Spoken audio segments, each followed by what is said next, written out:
Welcome to Ben Franklin's World, a podcast about early American history with Liz Covart. The study of history is key to understanding who we are and how we can affect a better future. Ben Franklin's World will introduce you to historical people and events that have impacted and shaped our present-day world. And now, here's your host, Liz Covart. Hello, and welcome to episode 100 of Ben Franklin's World, the podcast dedicated to helping you learn more about how the people and events of our early American past have shaped the present-day world we live in. Wow, here we are at episode 100. This is really amazing. So few podcasters make it past episode 7, and here we are at episode 100. This is an occasion worth marking, and some time ago, I asked you how you wanted to celebrate, and you replied that you wanted someone to interview me. So I found the host, you submitted the questions, and here we are. Episode 100, where I, Liz Covart, am the guest historian. Given that this is such a special episode, I recorded it a bit differently. I asked my friend and fellow historian Joseph Edelman if he would come over and record the episode in my small home studio. He agreed, and we had a face-to-face conversation about history, podcasting, and time travel, and we didn't have any glitches with the phone. During our conversation, we discussed how I became interested in early American history, how Ben Franklin's World came about, and the work I do to produce each episode, and where I would go and who I would eat with if I had a time machine. But first, I'd really like to thank you for tuning in and supporting the show. I don't think when I started Ben Franklin's World, I ever thought about producing 100 episodes or going beyond it. But your enthusiasm and passion for well-researched early American history has driven me forward, as have all of your word-of-mouth recommendations, emails, tweets, and Facebook posts about the show. I've sincerely appreciated all of your support and encouragement, and I can honestly say that we're here at episode 100 because of you. Thank you. Are you ready to peer inside Ben Franklin's world and my work as a historian? Allow me to introduce you to our guest host. With tidings and wisdom to share about our early American past, here is this week's special guest. Today's host is an assistant professor of history at Framingham State University. In addition to being an ardent fan of the Baltimore Orioles, he's a historian of media, communications, and politics in the Atlantic world. And he has a book project in the works, too. His book looks at the business of printing and the circulation of political news between 1763 and 1789. Welcome to Ben Franklin's World, Joseph Edelman. Thanks for having me, Liz. I'm happy and honored to be here to guest host the show for your 100th episode, where we turn the tables and interview you. I have one or two questions of my own, but really this episode is about your listeners getting a chance to ask you questions about you and the podcast. So we'll go ahead and get started with some of their questions. That sounds like a great plan, Joe. And I have to admit before we get started here that it feels a bit weird to be an actual guest on Ben Franklin's World. First, we'll start at the beginning. Two of your listeners, Sylvia and Doug, both want to know how you became interested in history and specifically in colonial North America. How did that process work? Was there a book or a movie or a friend that influenced you in your decision to become a historian? I don't think there was one moment or one movie or one book that caused me to want to be an early American historian. Looking back on it, there were probably 3 or 4 factors that went into that decision. First, I was born in New England and I grew up in the region. It's a region that takes its role as the cradle of liberty very seriously, and it's really hard to escape early American history, especially when your parents like to pack you and your brother up in the car and take you to what seems like every museum and historic site in the region, most of which seem to have to do with colonial or revolutionary America. So that's one factor. The second factor, I didn't grow up in a household where we had a cash allowance. If we wanted money, we had to work for it. So we did chores around the house, we got paper routes, but we did get an allowance in books. And I forget how it worked out, but we were allowed like a book or two every week or every other week. So my brother and I grew up to be voracious readers. And looking back on it, it seems like my reading tastes went from Cat in the Hat to Clifford the Big Red Dog to Roald Dahl to history books. And I remember being in middle school and just deciding one day, I need to know more about United States history. And I remember the logic of it. It was like, I was just going to start reading and I'd start in the colonial period and work my way up to the present. Only I started in the colonial period, got to Revolutionary America, and I'm still there today. I'm still reading about Revolutionary America today. It's my favorite period. And I think a lot of why I wanted to be a historian has to do with all those books that I would read. A third factor was I always had teachers who encouraged my passion and interest in research. I'm one of those people that loves to find the answer for everything. And my teachers always supported that by giving me the toughest research projects, even as a little kid in school. And one research project in particular was basically an extra credit assignment. My high school history teacher, Mr. Johnson, saw that I was a little bored. It was United States history, and because I'd been reading all those history books,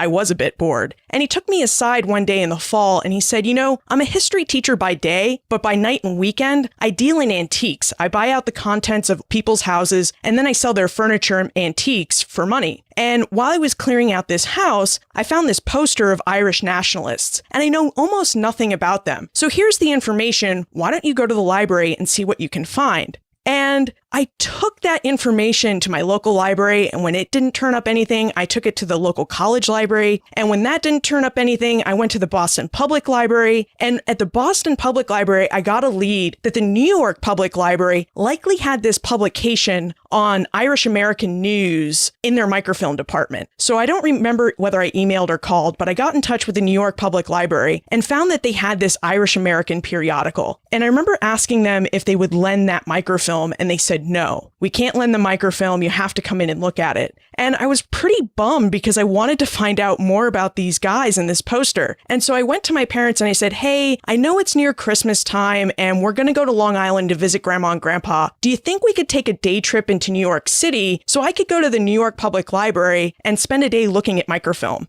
And I could tell by the look on my parents' face that they were a little baffled by this request, but they didn't want to deny it. So they did arrange for us to go into New York for a day. And I did go to the New York Public Library for a few hours, sit and look at microfilm. And I found what I was looking for. I found information on these Irish nationalists. I came back from Christmas break, gave it to Mr. Johnson. And I remember him saying, I never actually expected you to find anything. But that showed me that I had a real passion for research. And I was really interested in that sort of thing too. And then I guess the last factor, and this is kind of a minor factor, but it played a role, is sometime during middle school or early high school, I found out that I had early American ancestors. Some of my ancestors came over from the Netherlands and settled in New Netherland, mostly in the southern New York and New Jersey area. And what was really interesting was history, which had always seemed alive, suddenly became more alive. Because as I'm reading about the American Revolution, I could try and imagine what my ancestors must have been thinking when they had to pick sides. Because in my family, we had patriots, loyalists, and neutrals. So we were a real American family because we had them all. And I just thought that was really interesting. So yeah, I guess looking back on it, I would say those four factors, really those three factors, probably contributed to my wanting to go to college and study history and become a historian. There was some stunned silence there. So as a slight follow-up, as a child in my family, I was famous for reading Johnny Tremain 5,000 or 6,000 times. Was there any particular book as a kid that was really the one that captivated you? Well, I have a confession. I've never actually read Johnny Tremain. I didn't read a whole lot of historical fiction. I know I read a lot of the popular stuff because that's what I found on bookshelves. But I got really good at mining footnotes early on, so it wasn't long before I got into the really scholarly type of history and was reading things like Bernard Bailyn's Ideological Origins of the American Revolution, which was really difficult for me to get through the first time. But by the second or third times, I found it to be a really fascinating book. The only middle schooler interested in revolutionary pamphlets. That was probably more high school, but yes. Okay, Mark is interested in what your Albany book project is about. And I will say as a preface before you answer that as part of preparing for this, I went back and listened to the pilot episode of the podcast. I don't know how many of your listeners have done that recently. And it made your project make more sense to me because you're a New Englander and a native New Englander. And I've known that you work on Albany, which is in New York. And that didn't quite make sense to me. But as you answer, I think part of it make more sense to me. I think what you're asking here, Joe, is how does a New Englander like me end up studying early New York history? And the answer is by accident. I actually went to graduate school with the idea that I wanted to study how the Dutch Revolt, which was the Dutch War for Independence from Spain that took place between 1568 and 1648, influenced the ideas of the American Revolution. And I was curious about this topic because I had read scholars who claimed that the English came up with ideas during the English Revolution or Civil War that the Americans used and built upon during the American Revolution, which the French in turn used and built upon during the French Revolution, which in turn all these other revolutions are using and building upon during the Age of Revolutions. And I wanted to know where the ideas of the Dutch Revolt fit into this bigger picture. So I went out to California and I met up with my advisor, who was Alan Taylor, during the first few weeks of grad school and told him about what I thought was a great dissertation project. And Alan turned to me and he said, "This is a really interesting project, but it's not a dissertation. I can't let you research and write a dissertation on this topic because it's comparative, and comparative dissertations won't get you a job." He said, "You'll submit them to job committees and no one will really know whether you study early American history or European history. So we need to find you a dissertation topic that highlights the fact that you're an early American historian." So fast forward a few weeks, I'm back in Alan's office, not with a dissertation topic, and we're just talking, and at some point during the conversation, I said to Alan, "I don't really understand why people outside of New York and New England think that New York is part of the region." And Alan said, "That's a fascinating topic. You should really look at the history of Albany." So I went and spent my first couple of years in grad school looking at the history of Albany and really looking at the post-revolution New England migration or the New England diaspora into New York State. And that's where I found my answer to that question I asked Alan. The reason that many people outside of New York and New England think that New York is part of New England, because during that diaspora, 700 to 800,000 New Englanders migrated into New York State and established new New England towns. So I had that conversation with Alan in late 2004, and now it's 2016, and I'm still working on Albany, New York.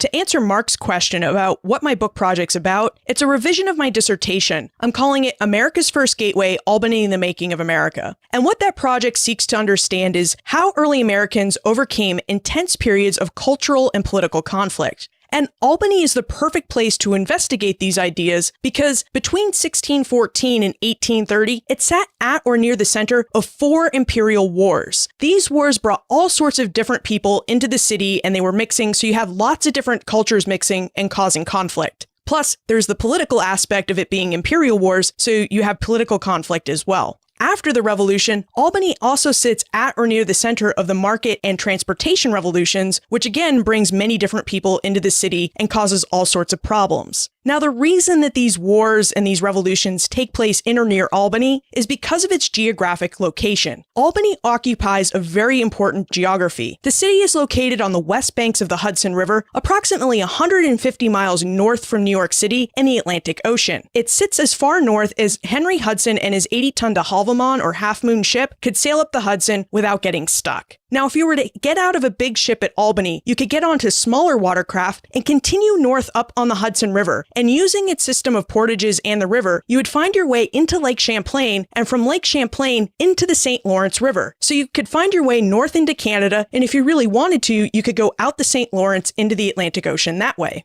Now, if that weren't great geographic position enough, Albany also sits 7 miles below where the Mohawk River empties into the Hudson River. If you were to take smaller watercraft into the Mohawk River, you'd find yourself being able to use the river and a system of portages and lakes and other rivers to get yourself all the way out to the Great Lakes region. And this is really important because we often forget that in early America before the 1820s and 30s, really, the easiest way to travel across a continent is by water. And Albany occupies a very important riverine position, and that's why everybody's always coming to and fighting over Albany. So that's what my book's about and why I study Albany. Jonathan would like to know, aside from early American history, and I guess if you hadn't gotten stuck, what field of history would you want to study? This probably sounds like a cop-out, but I'm really fascinated by British history, especially in the 18th century. I now have a new interest in Canadian history, so I might study that. And that Dutch Revolt period of Dutch history really fascinates me too. So if I couldn't study early American history, I'd probably be studying British, Canadian, or Dutch history. So if you couldn't study 18th century British Atlantic history, I think Jonathan and many of your listeners, because I know you've gotten this question at various times, want to know even beyond that. Civil War, World War II, Cold War. Geez, guys, I don't know. I mean, I really love that Atlantic history. Maybe the Egyptians. I found Egypt really fascinating when Tim and I traveled there in 2008. So yeah, I'll go with the ancient Egyptians. Next, we have a few questions about Ben Franklin's World itself. So Leslie would like to know how you started your podcast. Is it your full-time job? And how you produce and sustain Ben Franklin's World week to week? Ben Franklin's World got its start because in 2012, I started listening to podcasts and very quickly became a podcast junkie. It's a technical term, an industry term for someone who consumes lots and lots of podcasts. There was a problem in my podcast consumption, however, and that was I couldn't find a history show I wanted to listen to. In 2012, most of the history podcasts available offered broad overview lectures about some aspect of the past. And what I wanted were in-depth conversations between historians about particular aspects of history or well-researched narratives, and I just couldn't find a show I wanted to listen to. So at the end of 2012, I decided, well, if I can't find my perfect dream podcast, I'll just go out and I'll create one. And that led me to research how to podcast for the next 18 months. I figured if I'm really going to do this, if I'm really going to start a history podcast, I need to know how to produce a high quality show and a show that will be successful. That brings us to October 7, 2014. I launched Ben Franklin's World. And what's pretty amazing is I launched Ben Franklin's World as a side project. I never intended for Ben Franklin's World to be my full-time job or my full-time scholarly contribution, but that's how it's happened today. And the reason that has happened is because so many listeners and historians love the show that they go out and they tell their friends about it. So Ben Franklin's World grew from 288 downloads per month in October 2014 to over 68,000 downloads a month today. That's just incredible. And what it showed me was this was more than a side project. And you can probably see how my thought process has changed if you've listened to the shows from the very beginning up till now, because you can hear how the editing and the time I've taken with the show has increased. Episodes and the flow of the conversation have just gotten smoother as we get to the present day. So Ben Franklin's World did start as a part-time, really like a hobby, and today it's a full-time job.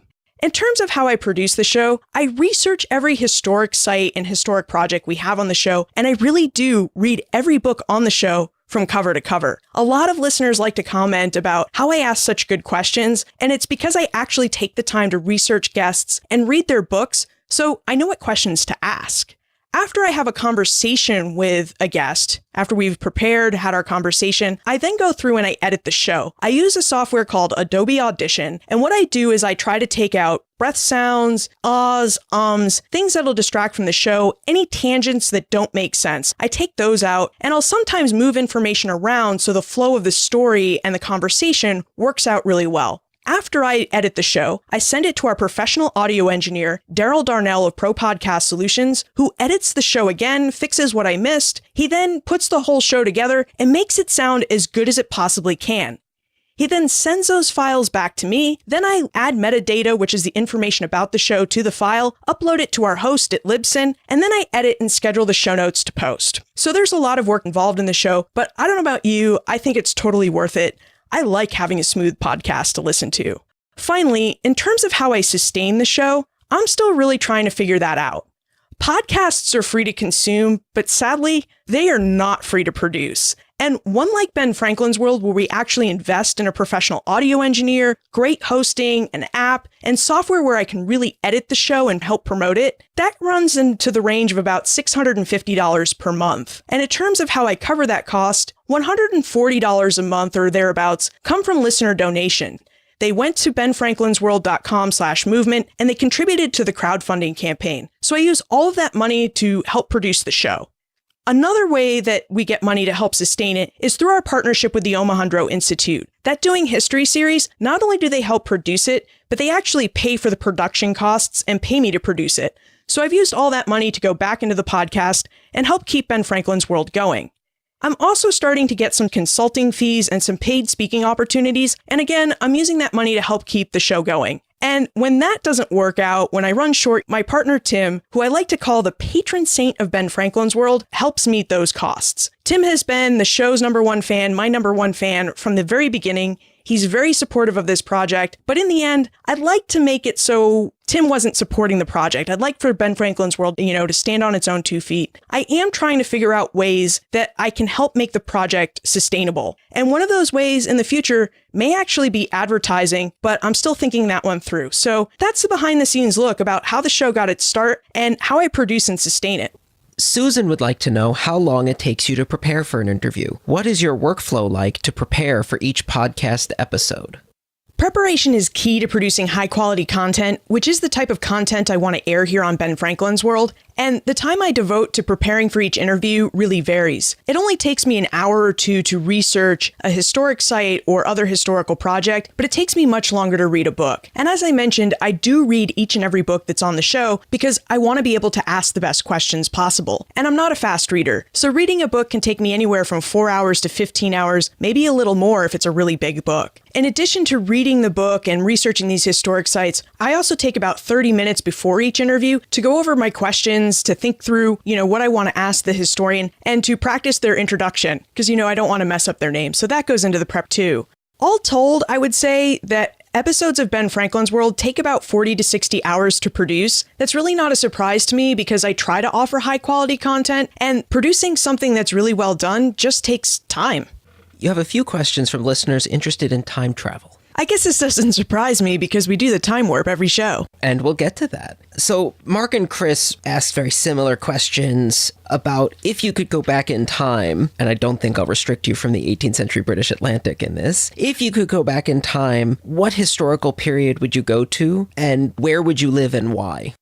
Well, to be clear, I don't want to live in the past. I just want to visit it. I'm often thankful that when I do visit the past in my mind, that I can't smell early America. I'm convinced that urban areas in early America smelled really atrocious, and I really don't want that experience. But following along with these questions here, if I were to go back to the past, I'd really like to visit Albany between 1763 and 1777, because even after 12 years of research, I still have a lot of questions about how the revolution took place there. So I'd like to get on the ground, do a bit of fact-finding, see if what the sources tell me were accurate or not accurate, get a feel for the city. I often picture Albany based on these historic maps, and I'd just like to get on the ground and kind of walk the historic streets and see those great big water spouts that I found in my research and just kind of experience the city. So yeah, if I had to visit the past, I'd go to Albany during the Revolutionary period. Hallie has a question that's actually one of my favorite as a beginning of semester icebreaker. If you could pick 3 people who lived from 1600 to 1850 to have dinner with, who would you pick and why? Well, I think we need to start with the obvious here, right? Yes. Benjamin Franklin. Yes. It may surprise most people to know that I am not a Ben Franklin expert. In fact, I chose him solely for marketing purposes because when you say his name, he evokes the time period and places that I want to talk about on this podcast. In fact, I'm not even sure some days if I picked Benjamin Franklin or Franklin picked me, because the story of how the show came to be called Ben Franklin's World, I kid you not, it was Christmas Eve, 2013. I went to bed, and at 3 or 3:30 that morning, I woke and I said, Ben Franklin's World or Ben Franklin's America. And I ran out to write this down, and I did my best not to wake Tim up to buy me the domain names right away. So that's how the show got its name. And, in the end, it's worked out really well for me because Franklin was self-educated. He's really into DIY. He was an entrepreneur. So if I have questions about, what I should do with this podcast, sometimes I really do look to Ben Franklin as an example of, well, if Franklin did this, could it work in this new context? So I'd love to have dinner with Ben Franklin. The second person I'd love to have dinner with is Katharina von Rensselaer-Schuyler. She's the wife of Philip Schuyler, and if I'm going to reverse the rule of coverture, I guess that means that Philip Schuyler has to come to dinner too. And I have questions about Philip, and I have questions about Katharina. She had 16 children. She ran a huge household. She survived the war for independence, and that's with soldiers picking apart her house and taking their livestock. And she seems like a remarkable woman, and I'd like to have dinner with her. And I am really curious about Philip. Was he really this patrician person that people found it really hard to relate to? Because that's what what Yankees said of him. And yet his letters show that he was like this kind, caring, very, fatherly person to his children. He seemed really approachable. So I'm really not sure what to make of Philip Schuyler. So I figure I can get really good insight by meeting his wife, figuring out, what kind of remarkable woman she was, and then figuring out from there what kind of man he was. And the third person I'd like to invite to dinner is Elkanah Watson. And I'm pretty sure he's going to be insufferable at dinner because he's a self-promoter. As Hugh Meredith Flick said in his dissertation, Elkanah Watson, gentleman promoter. But he's the Yankee that I really got into researching the post-revolution New England migration into New York. He was prolific. He kept like 4 different journals, and he kept this commonplace book where he cut out every newspaper article or editorial he wrote and letters to different people with comments on the side. So he's been really important to my research. And more than that, he's really one of those people that is always in the right place at the right time for historians. So he can't get into the revolution as a soldier because he's apprenticed to the Brown brothers of Providence, but he does run errands for the Patriots and the Brown brothers during the revolution. So he takes this long ride from Rhode Island down to South Carolina with money lined in his coat. And he makes notes of like what the Southern colonies are like and about slavery. So he has lots of stories to tell about the colonial period. But then,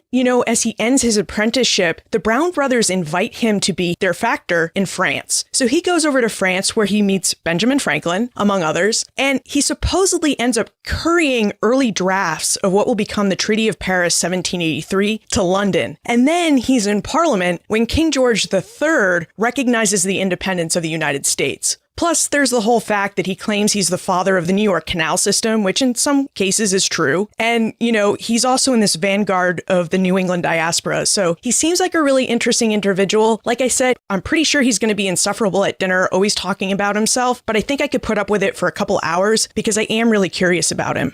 That sounds like a fascinating source and a fascinating guy. Mark would like to know what you think the most interesting or significant historical event in Ben Franklin's world was. I'd have to say it's the American Revolution. Franklin lived an awfully long life. He was born in January 1706 and died in April 1790, and he had the opportunity to participate in a lot of different events and movements. But the American Revolution, that brought Franklin to London, where he was able to interact with scientists he'd been corresponding with, politicians he'd been corresponding with. It allowed him to participate in politics on the ground, which he couldn't necessarily do while in Pennsylvania. And the same could be said of the opportunities he had while in France. So I do think that the American Revolution was the most interesting and formative experience of Franklin's life, but that's just my opinion. I'm sure there's lots of books that may tell you something different. And I agree. I don't know what Mark thinks, but I agree. So as you know, and I know you saw the show, many historians are obsessed with Hamilton. Other than that show, what currently is your favorite depiction of early America in popular culture, whether that be a book or a TV show or a movie or something else? Wow. This is a tough question for me because I don't consume a lot of historical fiction, especially historical fiction about early America, because it annoys me when people add drama and play with the timeline. With that said, in September 2014, when I took Tim on our French and Indian War tour vacation, which he just thought was a vacation cruise through the Canadian Maritimes, at our first stop, we stopped in Halifax, Nova Scotia, and we took a bus tour over to Grand Pre and the Bay of Fundy because I wanted to see where the Acadians had lived. And on our way back from Grand Pre, our tour guide spent 20 minutes talking about this book that talked about African-American life in Nova Scotia after the Revolution. He said the book's name was Book of Negroes. It was by Lawrence Hill, historical fiction. And when we stopped at Prince Edward Island, I found a bookstore because this is how I vacation. I go to historic sites and I go to bookstores. I found a copy of the Book of Negroes in this bookstore. So I picked up a copy and I read it just last year, and it was fantastic. So the book follows this woman named Aminata Diallo. She's an African child. She grows up in Africa. And when she's about 11, the slave catchers catch her and they march her from the interior of Africa to the Gold Coast. And from there, she gets on a slave ship, makes the Middle Passage, and ends up in South Carolina. So she's with two owners in South Carolina. So you talk about what it was like to live and work on a plantation, the dangers of being an attractive African-American woman slave. And she also ends up in Charleston, South Carolina, with her second owner, who also takes her to New York City, where she escapes. So Aminata experiences the American Revolution largely in New York City. And while she's in New York, because she's literate, she's exceptional in this story. She's very literate. She speaks lots of languages. She ends up helping the British. And after the British evacuate, she takes a boat and goes up to Nova Scotia. So she experiences life as an African-American loyalist former slave in Nova Scotia. And then she ends up in Sierra Leone, goes back to her village in Africa as well, and then goes to London to help Wilberforce and the other abolitionists and the English Atlantic slave trade. So I found it to be a remarkable book that just covered this long period of the 18th century, the American Revolutionary period, broadly, and from the 1750s to the early 19th century. So yeah, Book of Negroes covers a period pretty well, and I found it a very compelling read. So this episode is your 100th episode, and part of the reason I'm here is to help you celebrate that and talk to you about the history and present and future of the podcast. So looking back over the first 100 episodes, what discovery, what thing that you've learned about early America and early American history has most surprised you?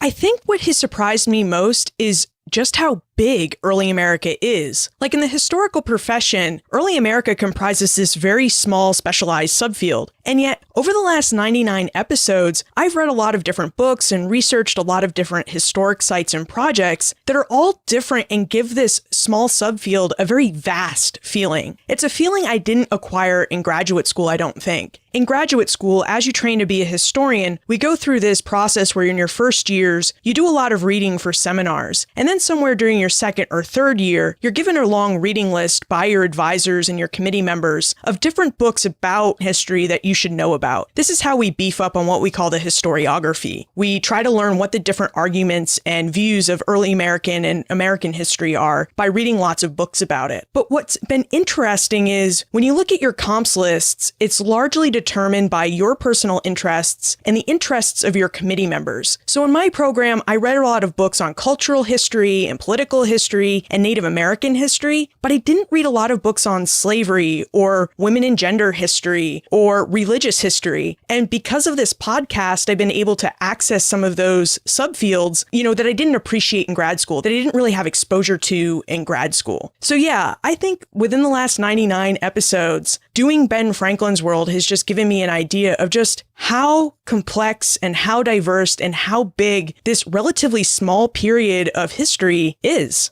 One of the reasons you said that you started the podcast was because there wasn't a history podcast out there that you felt accomplished certain things. How different is the landscape for podcasts today, some 2 years later? It's different. The landscape of history podcasts and their availability has changed a lot. There are a lot more historians who are podcasting now. There are some who podcast just about their specific subfield, others who, like us, interview different historians every week or every other week. There are some that offer local history. I'm thinking about the Brooklyn Historical Society podcast. And some where historians just make it their job to talk about how events of the past have inspired events of our present day. I'm thinking about past, present. So there are a lot more historians podcasting now. And what I find a little bit overwhelming to think about is the role that Ben Franklin's World and you have played in that changed landscape. A lot of these historians started podcasting because they saw the reaction that we were getting on Ben Franklin's World. They saw that you were interested in high quality scholarly history, and they've all started their own shows. They're very different, trying to bring, again, high quality scholarly history, well-researched history, so others can enjoy it, so non-historians can enjoy it. So yeah, the space is very different now, and I think it's a good thing, and I am actually really excited to see how it continues to progress in the future. Now it's time to move to the time warp. This is a fun segment of the show where we ask you a hypothetical history question about what might have happened if something had occurred differently or if someone had acted differently.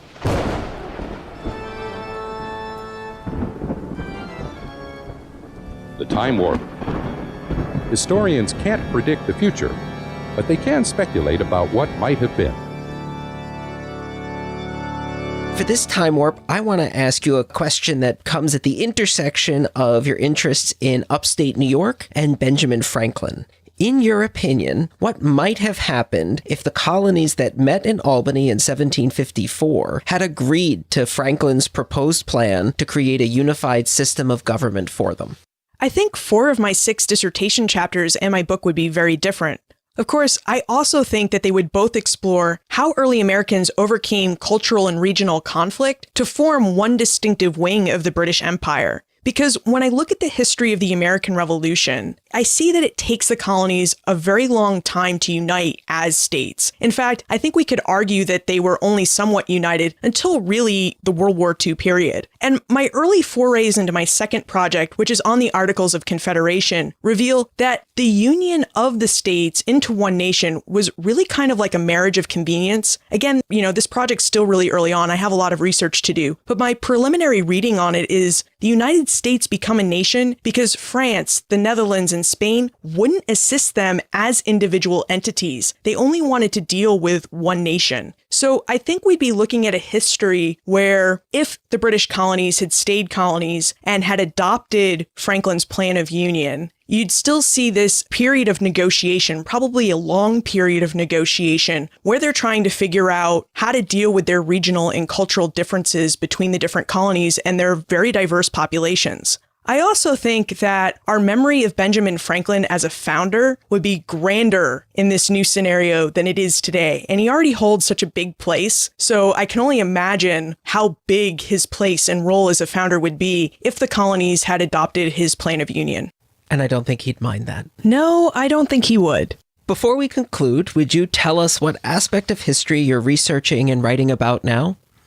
Well, I spend most of my time podcasting about history now, so I don't usually have a lot of time to research and write about it. But when I do occasionally research and write about history now, I have my Albany book project, which you heard about, and I have my second project on the Articles of Confederation. And I became interested in the Articles of Confederation and how they're drafted because through this podcast, I'd been reading a lot of modern day history books talking about the Articles as a mere stepping stone to the Constitution, which really surprised me because we shouldn't forget that the people of the past have no idea how the future is going to turn out. So I'm assuming that when the founders drafted the Articles of Confederation, they did so with the idea that it would be the lasting government for the nation. But again, this project is so early on, I don't really know that for sure. But I do want to research it more. So I do have the Articles of Confederation project in the works as well. So that's what I'm researching and writing about now, when and if I have time to research and write.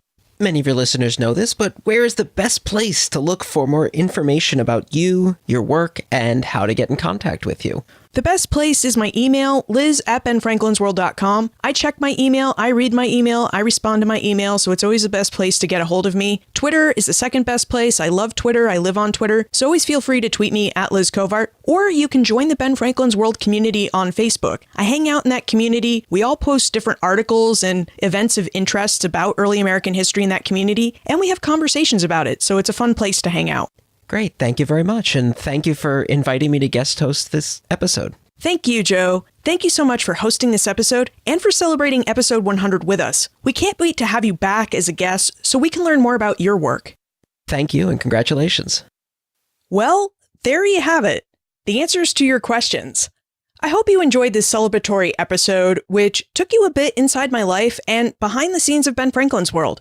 If you still have questions for me, please feel free to send me an email or post them in the Ben Franklin's World community on Facebook. Thank you again, Joseph Edelman, for hosting this special episode. You did such a great job asking all of our questions, and we're really looking forward to having you back on the show as a guest so we can talk about your forthcoming book, tentatively titled Revolutionary Networks, The Business of Printing and the Production of American Politics, 1763 to 1789. As always, I've posted show notes for this episode. On the show notes page, you'll find a list of the different topics we talked about today, contact information for me and Joe, plus links to the books, podcasts, and podcast resources I mentioned during our conversation. benfranklinsworld.com/100. Next week, we'll be back to our usual format with me asking the questions of our new guest historian. Finally, if I gave you a time machine, where would you go and who would you have dinner with? Send your answers to liz@benfranklinsworld.com, tweet me at Liz Covart, or post a comment on the show notes page for this episode, or in our listener community on Facebook. And remember, never leave till tomorrow that which you can do today.